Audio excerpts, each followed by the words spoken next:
Welcome to Lead with a Coaching Mindset, a podcast where every conversation sparks new ideas on how the best leaders unlock their followers' potential. I am Dr. Damian Goldvarg, and I am here to inspire you to become the best leader you can be. Be sure you subscribe and rate us. Let's jump right in. Today we have with us somebody very special. I had the opportunity to meet Andrea when we were working on my book. She was one of the reviewers of my book, and she gave me feedback and helped me to make a stronger book. So Andrea, I really appreciate you doing that for me. I also had the opportunity to be a guest in your podcast. So you have been a leader for many years. You have been working with leaders with many years like me, coaching, training. And in our conversation, we have a lot in common. We think alike in many different ways. So welcome to our program. And let's start by asking you, in your experience, what do you see currently as a leader, working with other leaders? What is in people's minds? What are the current challenges? Oh, Damian, the current challenges is that there are so many challenges. People are overwhelmed. It's not one thing. It is uncertainty. It is overwhelm of an uncertainty. Client to client, they're either going through layoffs or they're going through some kind of acquisition that can be very positive, or they're going through AI implementation and they don't know what that means for the future and how they're going to do work. Everyone is going through some kind of change. And often it means that their jobs are changing and they don't have time. They think they don't have time. It appears they don't have time to do the things that leaders do, that we think leaders do, right? Yeah, I am with you. I hear the same challenges. Interestingly, the word uncertainty is what resonate a lot with. I hear that a lot. What skills do you need to navigate that uncertainty? And you hear people talking about resilience, ability to adapt, and I believe also foresight, being open to looking at the future. So how do you navigate this uncertainty, not knowing a lot of information, not knowing what is going to come, and then at the same time spending time and energy in the exercise or looking toward the future and what can come and how we can prepare for different scenarios? Yes. Something that struck me when you reemphasized the word uncertainty, I was helping a group of very senior leaders prepare to talk with some folks that were going to be left after a layoff. And you've been through this, that's the most difficult thing after the letting go conversations. And they were preparing for the coaching that they were going to have to do. And I talked to them about the importance of just having empathy conversations, just asking people how they were feeling and letting them express how they were feeling. And one of them asked a really genuine question. He said, so how long do we keep asking people how they're feeling? How do we know when we stop that and move on to conversations about rebuilding and conversations about what's next and help them get some ground under them? And I said, well, you do that when they're ready. And how do you know that? Well, you pay attention. You pay attention to what they're saying and what they're doing, and you don't move on until they're ready. And that's how they get ready. And it's such a simple thing to us who are coaches, but leaders as coaches have to experience that. And it's interesting that many leaders believe that they are empathetic and they listen to their colleagues, but in my experience, it's a curve. Like there are some who are great, most are in the middle, and there are some that are not very good at all, and still they think that they are good. Well, that's a problem. But I do believe that first being empathic and listening is not something that all leaders find the time to do. So it's about how you prioritize in this mindset of as a coach, understanding that people need to be heard and understood, and just being willing to bide your time and Mhm. listen, because we always tend to get defensive and explain why things are the way they are versus just ask for people's experiences, feelings, and then, as you said at one point, okay, now we need to move on, and how we start looking about what needs to be done, and also engage people from a collaborative stance, engaging them in what they see as possible scenarios and possible next steps to rebuild. I really like that word, rebuilding something that can be something completely new and different, what also produce uncertainty. So it's like it's not easy, let's say. It's requires a lot of resilience and willingness and trust. How can you trust the leader? I believe, don't know what is your experience, but when colleagues trust their leaders, it's easier to do this exercise. It's easier to have conversations about their experiences. It's easier to talk about the future. What is your experience about that? It can't be done without it. And, so if you're in this kind of environment and you don't have that, you're starting from a really difficult place. And how do you see technology? And you mentioned that before, like for people who are in the United States, and we have a global network and people listening to us from all over the world. What happening in the United States affect the United States, but many times affect many other countries too. So like Andrea had a colleague from Australia, from Sydney, say, "Oh, I'm tired to continue listening to the news about your president." It's like, okay, not. It's like everywhere in the Oh, or world, people wait. are paying attention to what's happening in the United States. So what happened politically, I think that sometimes is affecting people, is distracting them. Yes. Some people feel angry or sad or have emotions about it. And then there is this not only what happened politically and socially worldwide, but also technologically, how AI is affecting the work of everyone, including us as leaders, as coaches, as trainers. Some of the work is also being done by AI. So, what is your experience about embracing technology and the role of leaders on that?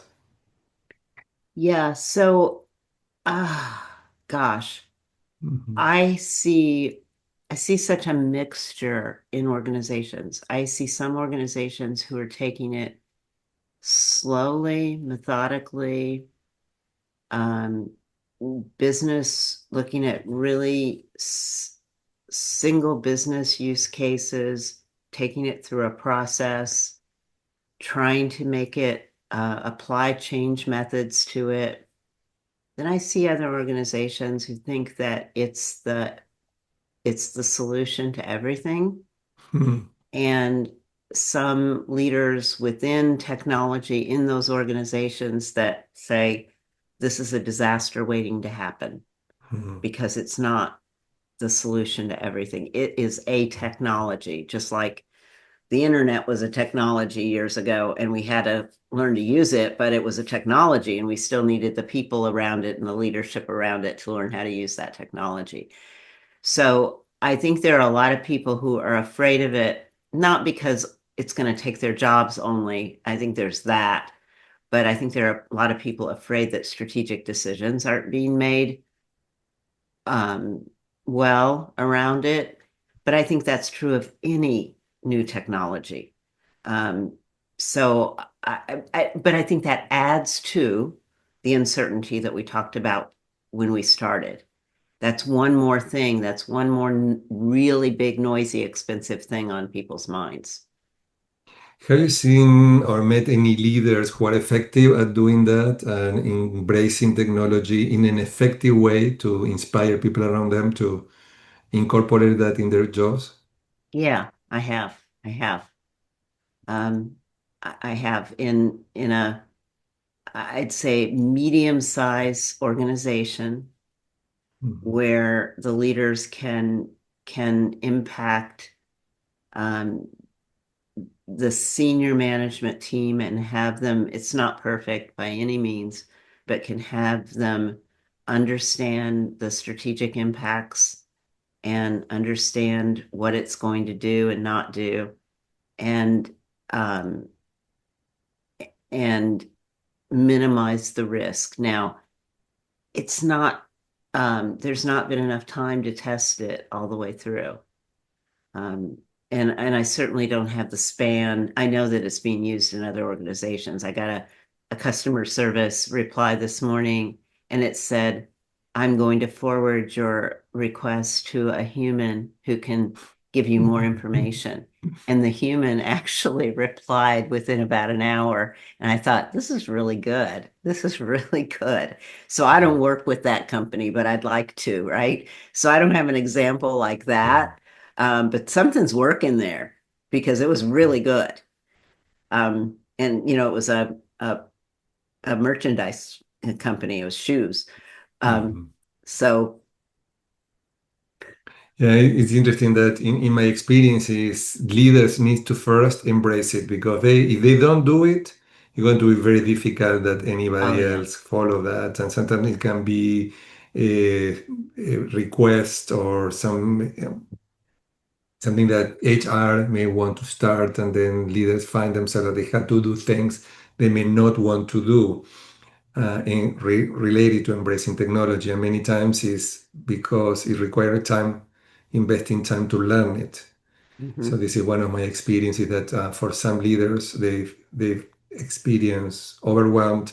They had to come up with results, and they feel, okay, I don't have time to really learn this. So okay, I will delegate to somebody else, but they are not doing it themselves. So it's challenging to want other people to do it when they are not doing it themselves. So Mhm. how you find time, how you make it a priority, and that's exactly what you said at the beginning about being strategic. It has to be part of the strategic perspective of how they're going to be working and why it's important for the future, and how investing time in training and learning is key for that success. So You know, that's a mindset I think that is challenging to switch. Like we're talking about coaching mindset as a mindset that needs to be developed. Not all leaders again find the time to coach their people. Sometimes I hear, "Oh, I don't have time for that."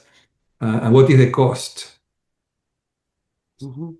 So that's I think something for leaders to pay attention to what they may be missing if they are not investing some time on coaching, on building skills around technology basics.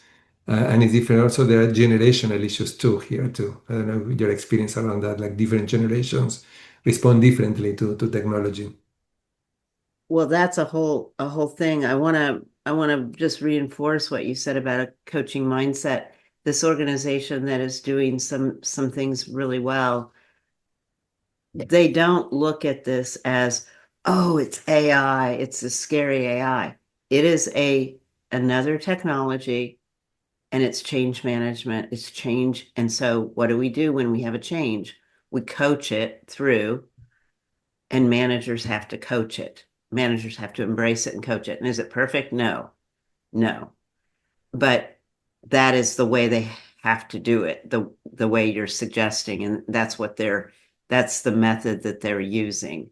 Um, absolutely. And I don't you think generations help us with this one? Because millennials and Gen Zs embrace the technologies in ways that some of the other generations don't. Yeah, I agree. And it's interesting that now there is a whole movement with kids. I don't know if you have heard that, but I have friends who have kids that are around 11, 12 years old, and they are in some way protesting against technology and how technology is replacing some of this. I live in Los Angeles, and they were talking about the entertainment business and how actors are being replaced by AI, and this group of kids. I don't know, probably maybe something that they learned at school or by their own. Mhm. I'm more curious to know, but they're bringing some awareness about what can be the flip side, what is the negative side of technology in social relationships. Uh-huh. That's interesting. Well, they definitely want relational connection. Yeah. Yes. Yes. So when you go to the other extreme and when you don't embrace technology, but when you just depend on technology and you start missing, it's like going to the other extreme.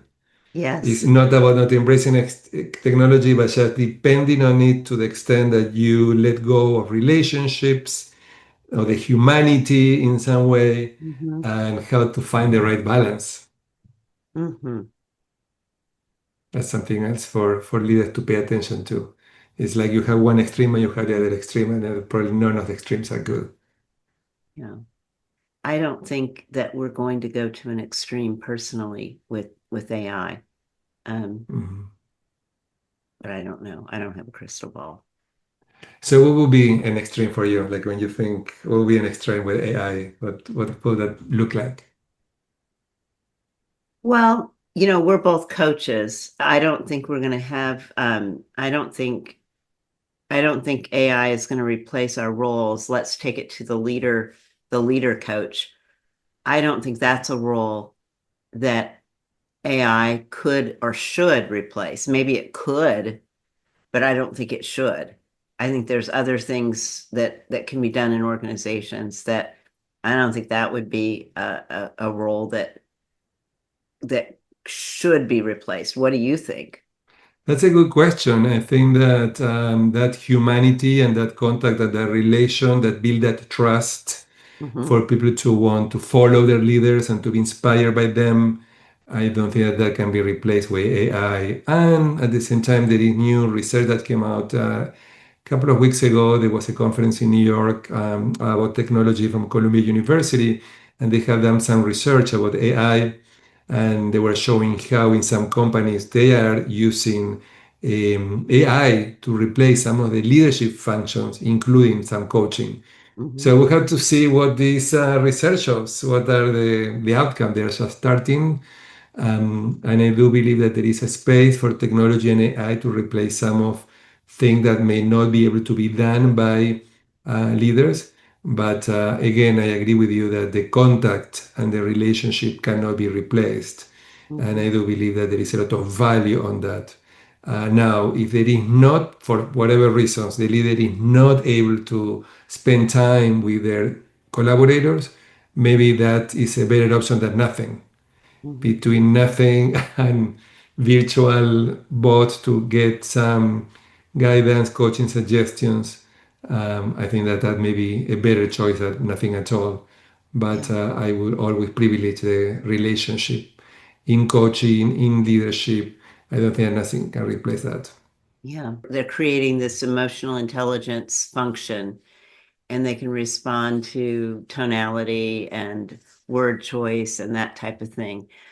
And knowing that we were going to talk about this today, I had a client just now I spoke with, and she just by coincidence she was telling me about something that happened in between our meetings, and she said, I want to tell you there was a question that you asked me, and by the way, her background is um, she is a coach herself. She's a psychologist, and she is also a senior executive who's very involved in AI in her organization.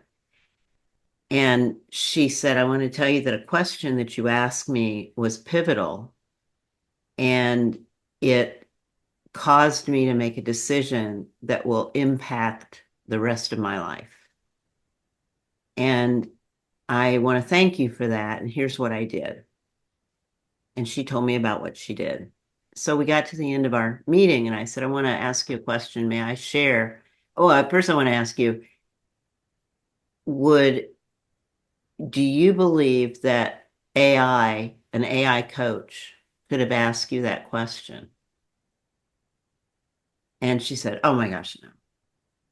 She said, you knew the moment based on your experience, based on your intuition, based on all of the factors of the conversation, of the history with me, knew what to ask at what moment. No. And that's where I say it can't replace. Mhm. And that's just my position. So Yeah, I think that I agree with you that that human context cannot be replaced. Intuition, the wisdom, let's say the wisdom that comes with yeah, experience and the intuition in the moment and that connection that cannot be replaced. And at the same time, I think that for some companies that are hiring now platforms to provide coaching to people, basic coaching, I think these platforms are going to replace some of the work of, let's say, some beginning level coaching. I get that. Yeah. And the benefit will be that more people will benefit from that. Hmm. And if they can be trained to ask questions and make people think versus telling them what to do, um, Bravo. that can Bravo. be different. Like Yes. sometimes I ask ChatGPT to ask me questions to think things. Yeah. So instead of telling me what to do, I say, okay, I have this challenge. Ask me questions to help me think about That's this. great. Yeah. And yeah, I will not get that question with that wisdom. Yes. And we were talking here, but I get some basic help Yeah. that many times is helpful. It's kind of, but it's not. I agree with you that wisdom, that intuition, that connection that cannot be replaced. And Andrea, some people would rather work with AI than with other human being. So we want Oh, to that's a think that whole nother more thing. people want to talk with another human being and connect. And but I get to learn that some people would rather just benefit from not having to talk to another human being. So Yeah. Yeah. I think there is space for everything. I don't think that AI will replace coaching in general, but I do believe that some basic functions of coaching may be replaced for some technology, including AI. Yeah. So we need to start wrapping up. Andrea, anything you want to share before we go? Any tips or any suggestions for people who are listening to us? How would you like to wrap up? Well, I think that they should read your book because coaching right now, with what people are going through, one of the things you shared on the podcast, my podcast, the Gallup Global Workforce Survey had just come out with a 21% employee engagement and deplorable manager engagement.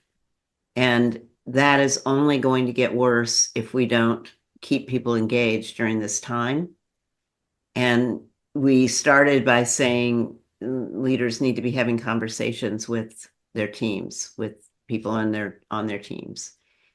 And you give all of the components, and not only the components, but aligned with the ICF competencies. So I've recommended it to so many of my clients, and I think that is a really important thing for people right now, and to make the time to do it. Andrea, thank you very much. I really appreciate your support, your comment. And by the way, Gallup came up with another study last week where they show that AI, what we covered today in this podcast, talks that when leaders are involved and engaged and are role models, people are also engaged and participate. And when when the leaders don't do that, they don't. So if people are interested, Gallup also came up with some research demonstrating what we covered today in our podcast. So, Wow. and I wrote today a post about that also in LinkedIn. I use that information for my post for today, so everything is aligned. So, Okay. Wow. so Andrea, great to have you here. Thank you for Thank joining us. you. I know this is not our last time having this conversation, so I hope you come back to our program soon. I'd love to. Thanks so much Take for care. having me. Bye-bye. And thanks everybody who are listening to us. We hope that we continue listening, and in our next session in 2 weeks, we'll continue discussing issues related to our book, Lead with the Coaching Mindset. See you then. Thank you for listening to Lead with the Coaching Mindset. I am thrilled you have shared this time with you. Don't forget to subscribe and give us a rating. Stay tuned for more episodes. Keep growing and see you next time.